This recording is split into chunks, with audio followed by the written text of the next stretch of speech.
हरिद्वार में सेना का बड़ा सैन्य अभ्यास चल रहा है। पिछले 1 महीने से जवान दिन रात कड़ी ट्रेनिंग कर रहे हैं।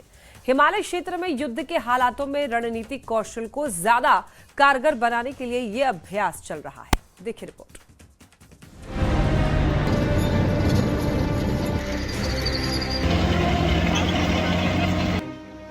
हरिद्वार के दुर्गम माने जाने वाले एक जंगली इलाके में भारतीय सेना के शूरवीर शक्ति प्रदर्शन कर रहे हैं।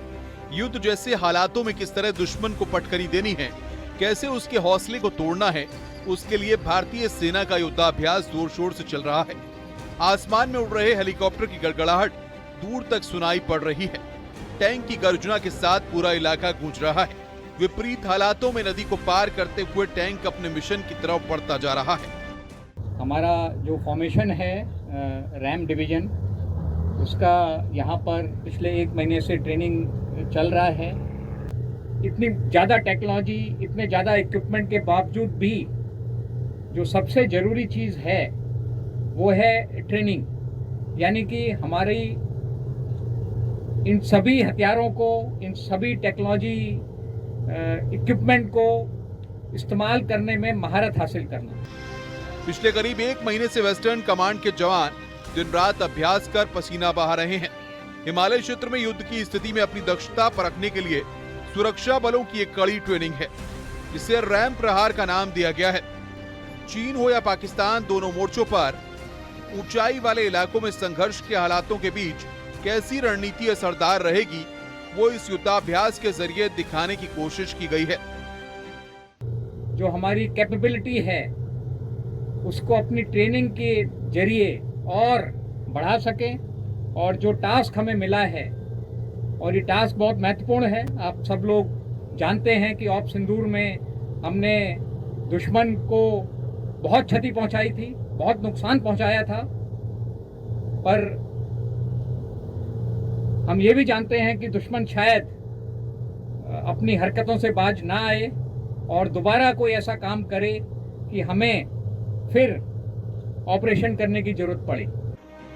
हरिद्वार में झिलमिल झील फॉरेस्ट रेंज इलाके में गंगा की नीलधारा के पास भारतीय सेना के जवान रणनीतिक कौशल दिखा रहे हैं। रैम प्रहार के दौरान ड्रोन आधारित निगरानी प्रणाली, नाइट विजन क्षमता को परखा जा रहा है। एआई के साथ अत्याधुनिक टेक्नोलॉजी के इस्तेमाल के जरिए रणनीति को और कारगर बनाने का प्रयास है।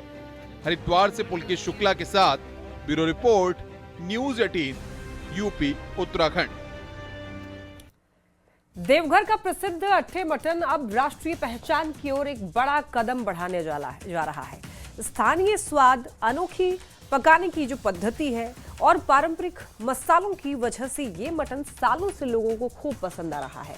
अब नाबार्ड इसकी विशेषता को संरक्षित करने और इसे औपचारिक मान्यता दिलाने के लिए गंभीर पहल कर रहा है।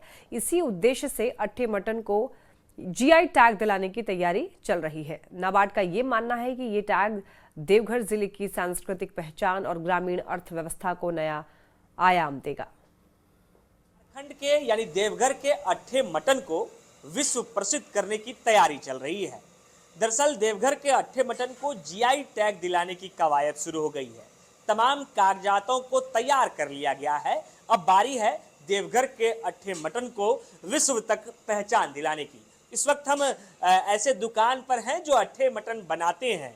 कैसे ये बनता है, पूरा प्रोसेस भी हम आपको सुनाएंगे और ये भी बताएंगे कि जीआई टैग दिलाने के बाद अट्ठे मटन किस तरीके से विश्व विख्यात होगा। भैया, देवघर का अट्ठे जो है ना, ये अपने आप में समझिए कि अद्भुत चीज़ है। जो नॉनवेज प्रेमी है उसके लिए अद्भुत चीज़ है, अमृत समान है। क्योंकि ना ये इसका प्रिपरेशन ना बहुत डिफरेंट तरीके से होता है। इसको बनने में कम से कम 2.5 से 3 घंटा प्रॉपर वे में लगता है। दूसरा चीज़ क्या है कि ये लोहे के कढ़ाई में बनता है। तीसरा चीज़ क्या है कि इसमें ये पूरा घी में प्रिपरेशन होता है। घी से बनता है? हाँ, पूरा घी से। चौथा चीज़, इसमें ना लाल मिर्च का यूज़ होता है, ना लहसुन का यूज़ होता है। तो ये अपने आप में बहुत अनोखा डिश है। झारखंड का अभी एक ही जीआई टैग प्रोडक्ट है, वो है सोहराई।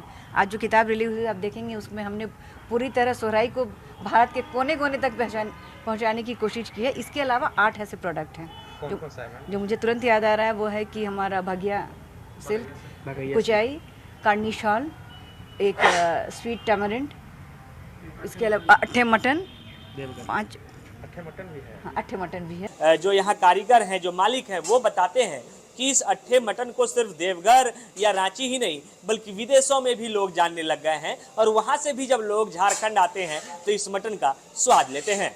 गौरव झा, न्यूज़ 18, रांची।